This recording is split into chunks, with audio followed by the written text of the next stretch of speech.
दोस्तों नमस्कार। आज के समय में क्या हो रहा है कि राहु और केतु की गुरु से जब युति होती है जन्म कुंडली में, तो इसके बारे में काफी कुछ सही भी बताया जा रहा है, काफी कुछ गलत भी बताया जा रहा है। एक तो राहु और गुरु की युति को गुरु चांडाल योग जिससे बनता है, लोगों को पहले ही काफी ज्यादा डराया गया है। इसके बाद भी मन नहीं भरा तो केतु और गुरु की युति को भी मनगढ़ंत तरीके से डरावनी बातें भर भर करके लोगों को और ज्यादा डराया जा रहा है। और इतना सब कुछ किस लिए?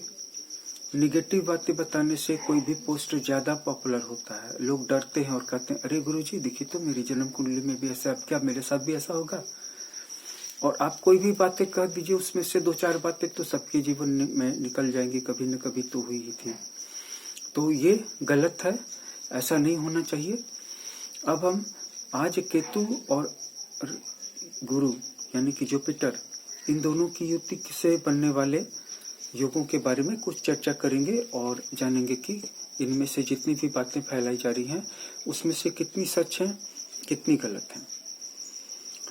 गुरु चांडाल योग इसलिए डिसपॉपुलर है, इसलिए अनपॉपुलर है, या इसलिए उससे लोग डरते हैं क्योंकि ये व्यक्ति को दरिद्र बनाता है।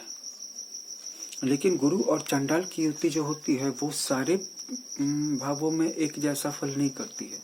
नवम भाव में अच्छा फल भी करती है। अन्य भावों में गुरु और राहु की जो युति है गुरु चांडाल योग की, वो इसलिए बुरी होती है क्योंकि एक तो व्यक्ति दरिद्र होता है, इसके बाद फिर उसको दूर करने के लिए प्रयास नहीं करता है बल्कि झूठ बोलता है, उसके ऊपर से फिर नशा करता है, उसके ऊपर से फिर चोरी करता है। तो उसके अंदर में अपनी परिस्थिति को सुधारने की कोई इच्छा शक्ति या कोई सद्गुण होता ही नहीं है। इस वजह से उसकी दरिद्रता बनी रह जाती है और वो न सिर्फ एक विपन्न या गरीब इंसान होता है बल्कि एक घटिया इंसान भी होता है।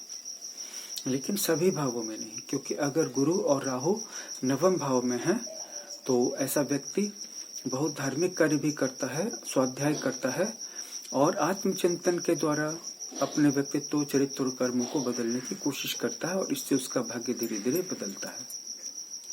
गुरु और राहु की युति वाला जातक अंदर से धार्मिक होता है, अंदर से आध्यात्मिक होता है, लेकिन किसी मान्यता के बंधन में, किसी पंथ के बंधन में, किसी ग्रंथ के वाक्यों में बंद करके नहीं रहना चाहता है। सत्य की खोज करता है लेकिन खुद को मुक्त रखना चाहता है।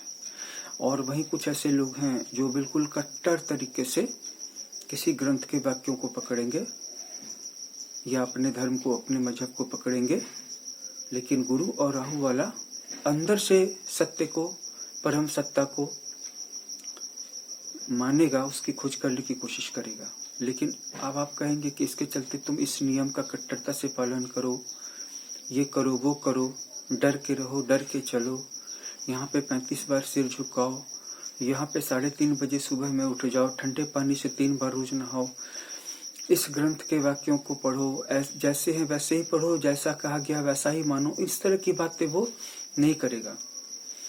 धर्म के साथ साथ वह उसके परिवार की जो पुरानी मान्यताएं हैं उनसे भी बाहर आने की कोशिश करेगा और अपने समाज की भी मान्यताओं को इस तरीके से नहीं मानेगा। जिस तरीके से उसको मानने के लिए कहा जाएगा उसमें भी वह मान्यता के बंधन में नहीं रहना चाहेगा, नहीं रह पाएगा।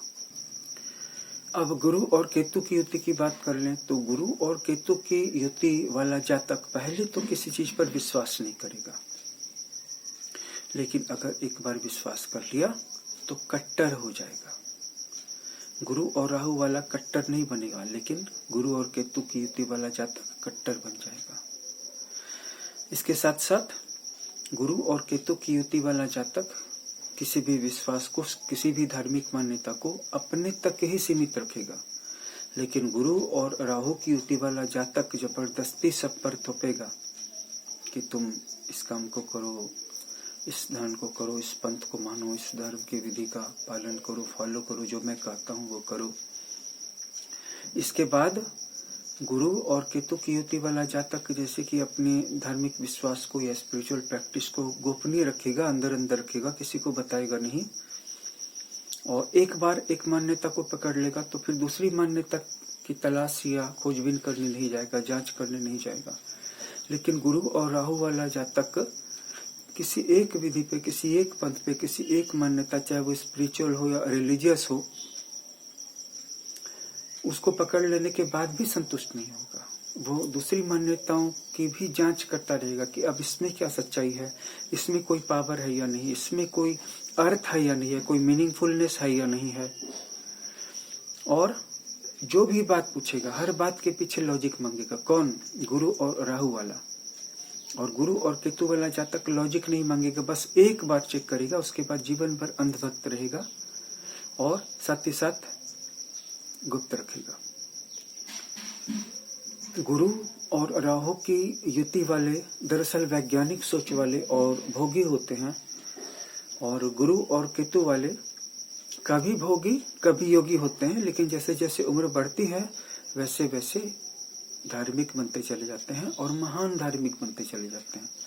लेकिन गुरु और राहु की युति वाले डंके की चोट पे भोगी होते हैं। वो इस बात को छिपाते भी नहीं है, इस बात को एक्सेप्ट करते हैं कि मैं सांसारिक हूँ, मैं इस दुनिया का हूँ। ठीक है, धर्म की भी जरूरत है, अध्यात्म की भी जरूरत है, तो धार्मिक कार्य भी होने चाहिए, लेकिन मैं पहले सांसारिक हूँ, मैं इस दुनिया का हूँ, तो मैं पहले इस दुनिया के बारे में सोचूंगा। और गुरु और केतु का जातक कभी जब उसकी भावनाएं उमड़ेंगी तो पूरा आध्यात्मिक हो जाएगा, और कभी जब इच्छाएं उभरेंगी तो पूरा भोगी हो जाएगा।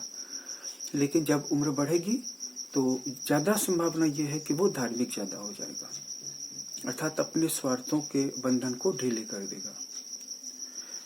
गुरु राहु युति जब होती है तो ऐसे व्यक्ति का अपने खर्चों पे लगाम नहीं होता है, खर्चे अचानक बढ़ जाते हैं, प्लानिंग नहीं होती है, जिसके कारण कि कभी कभी पैसों की दिक्कत हो जाती है। और गुरु केतु वाले का जो मन होता है वो नीचे होता है, वो जमीन को पकड़ के चलता है, जिसके कारण कि पैसे ज्यादा आए या कम रहें, लेकिन उसको हर वक्त लगता है कि मैं तो अमीर नहीं हूँ, मैं तो गरीब इंसान हूँ। और गुरु राहु वाले का मनोबल बहुत ऊंचा होता है, पैसे कम भी रहेंगे तब भी वह उधार लेकर के भी वह महंगी महंगी चीजों को खरीदेगा, और कभी भी सोचेगा नहीं कि इसका क्या परिणाम होगा। और जो वह चाहता था वह तो खर्च करेगा ही। स्वाभाविक है कि बहुत सारी चीजें अचानक से भी सामने आ जाएंगी और उसमें खर्चे हो जाएंगे, दौड़ करके हो जाएंगे, कोई प्लानिंग नहीं थी।